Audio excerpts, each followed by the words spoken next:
কি মানুষের মাথা পাইছে? মাইসের যদি কই আমাকে বাড়ি পাহাড়ের পাশে, মানুষ কিন্তু এখন বিশ্বাস করবো।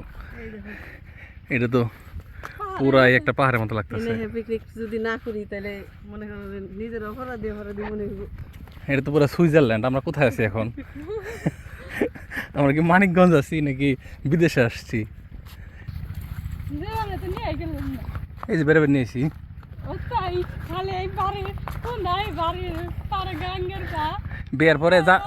বিয়ার পরে জামাইয়ের হাতে ঘুরো। এখন যদি আমি সব ঘোরাঘুরি করাই দেই তাহলে তো আবার জামাইয়ের হাতে কি করবা? আসসালামু আলাইকুম, আশা করি সবাই ভালো আছেন। অনেকদিন পর আবার নদীতে আসলাম গোসল করার জন্য। শুনলাম নতুন পানি আসছে, কি সুন্দর তিল।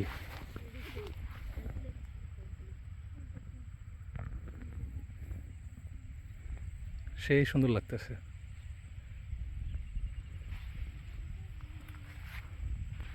এর পাশাপাশি আছে কলমি। এখানে একটা কালো ভ্রমর।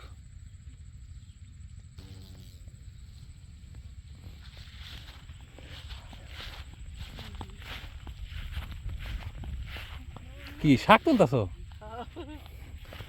আমরা এক কাজে 10 কাজ করে ফেলাই। মাছ ধরে নিয়ে এলাম, তার সঙ্গে 2টা দিন আজকে আয়াত্রে নিয়ে আসি নাই, কারণ হলো নতুন পানি। এর আগে একবার গোসল করাইছিলাম, মনে আছে আপনাদের? সেই গোসলের পরে ওর জ্বর আসছিল, এই জন্য আজকে রাইখে আসছি। তো ওরা শাক তুলতে তুলতে আপনাদেরকে একটা সুন্দর জিনিস দেখাই, যেটা আস্তে আস্তে বাংলাদেশ থেকে কিছু কিছু অঞ্চল থেকে বিলুপ্ত হয়ে গেছে, সব জায়গায় না। দেখেন, অনেকে এটার বলে মাইক ফুল, অনেকে বলে কলমি ফুল। মনে হচ্ছে একটা থোকা, এবং আরো কত কলি আছে দেখেন। এই যে ফুলগুলা খুব নাজুক, এগুলো সমস্যা।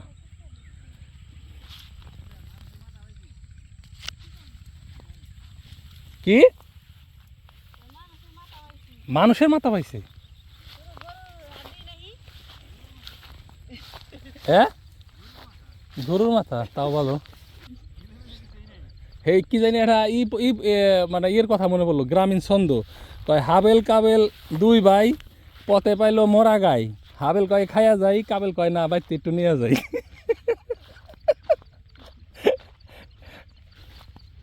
এই জায়গায় তিলে মার খেয়ে গেছে পানির অভাবে, তাই না?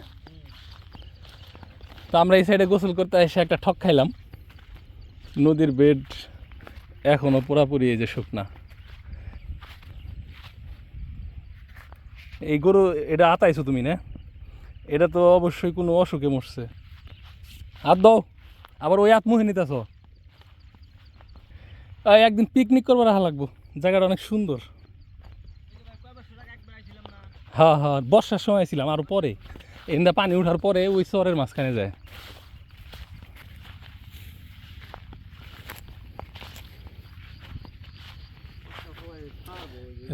এটা নদীর একটা বেড, এইখানে একটু জায়গায় পানি আছে।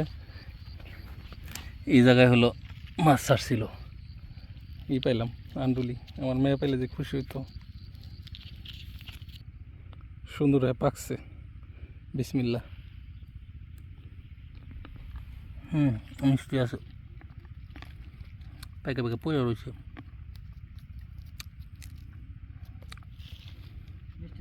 হ্যাঁ, একবারে পাকাটা মিষ্টি।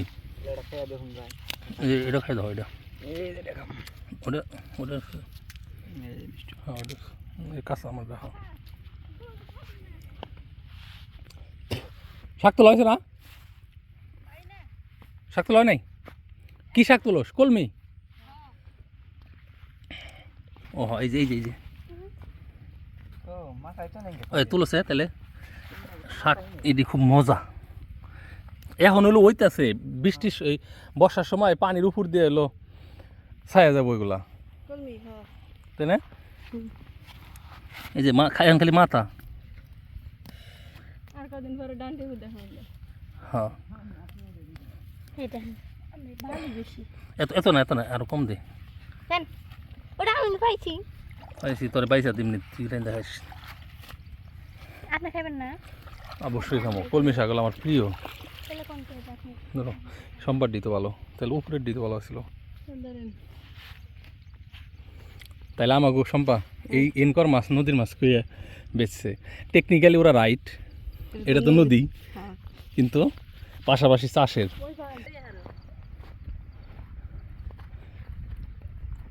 গোসল কি এনে করবা নাকি নদীর বেড়ে যাবো? সম্পা, মাইসের যদি কই আমাকে বাড়ি পাহাড়ের পাশে, মানুষ কিন্তু এখন বিশ্বাস করবো। এটা তো পুরাই একটা পাহাড়ের মতো লাগতেছে। পিকনিক যদি না করি তাহলে মনে করেন যে নিজের অপরাধী মনে হইব।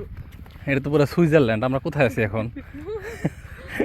আমরা কি মানিকগঞ্জ আছি নাকি বিদেশে আসছি? মানে পরিবেশটা অন্যরকম হয়ে গেছে এই জায়গায়। জায়গাটা গোপন থাকে, তাহলে না পেলাম কোন জায়গা। ওই যে নদীতে মানুষ গোসল করতেছে।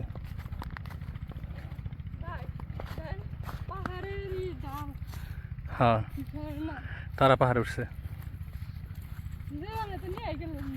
এই যে বেড়ে বেড়ে নিয়েছি।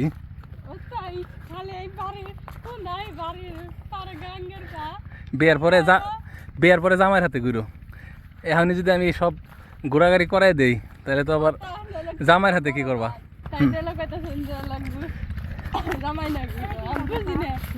জামাই নিয়ে ঘুরো, ওটাই ভালো হবো।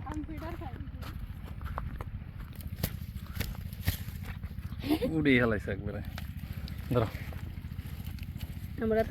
তিনজনের তিনটা কামড়ে দেখি।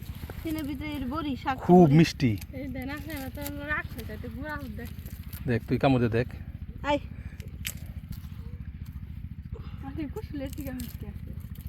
কেউ বিশ্বাস করবো না এটা যে এত মিষ্টি।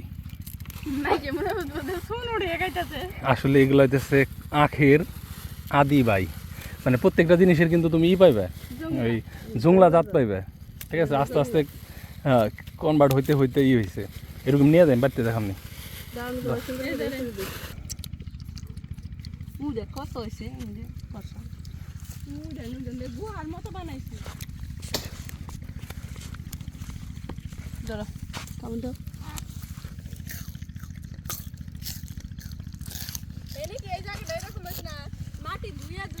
এই রসও তো আছে ভালোই, তাই না? এই যে বৃষ্টি হয়েছে না, এই বৃষ্টির পানি পাই হলো রস হয়েছে। মূল স্রোত হলো যেটা। এই যে মানুষজনের যে নৌকা ঠিকঠাক করতেছে দেখেন, ছবির মতো সুন্দর জায়গা।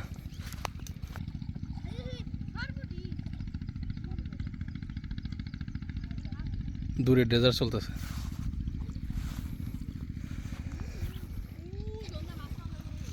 তার কথা না বাড়ে গোসল গোসল করে বাড়ি যাই। নতুন পানির চেহারাটাই অন্যরকম, কালা কুসকুসে।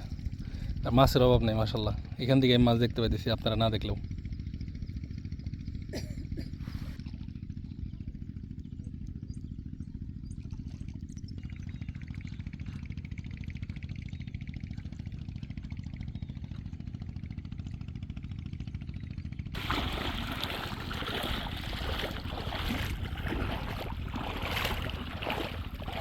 এনে গোসল করলে তো ভালো হতো, এনে নিরিবিলি আসছিল না। খালি কলমি শাক তোল, হেংসির অভাব না আমাকে বাড়িতে।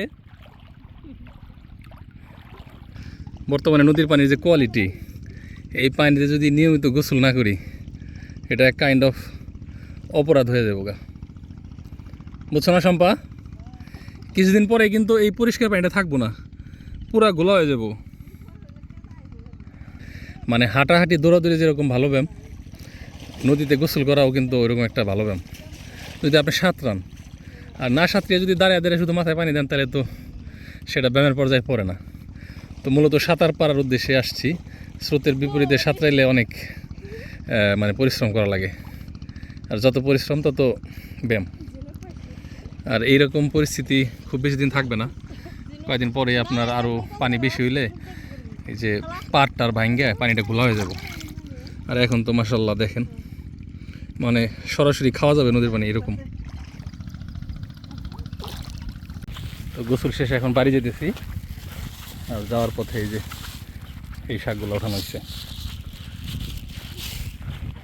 তো অনেকে জিজ্ঞেস করে যে ভাই এই লাল চালটা আসলে কী চাল। এটা হচ্ছে ভাই আমাদের যে নদীটা দেখাইলাম, এই নদীর বেডেই এই ধানগুলা মানে বোনা হয়, মোটামুটি সার বিষ ছাড়া। বিসমিল্লাহ। তো ভবিষ্যতে আপনাদেরকে এই ধান লাগানোর পুরো প্রসেস নিয়ে একটা ভিডিও দিব, তাহলে আপনারা বুঝতে পারবেন যে কী পরিমাণ কঠিন কাজ। তো যাই হোক, আজকে ভিডিও কেমন লাগছে জানাবেন। ভালো থাকেন। আল্লাহ হাফিজ। আসসালামু আলাইকুম।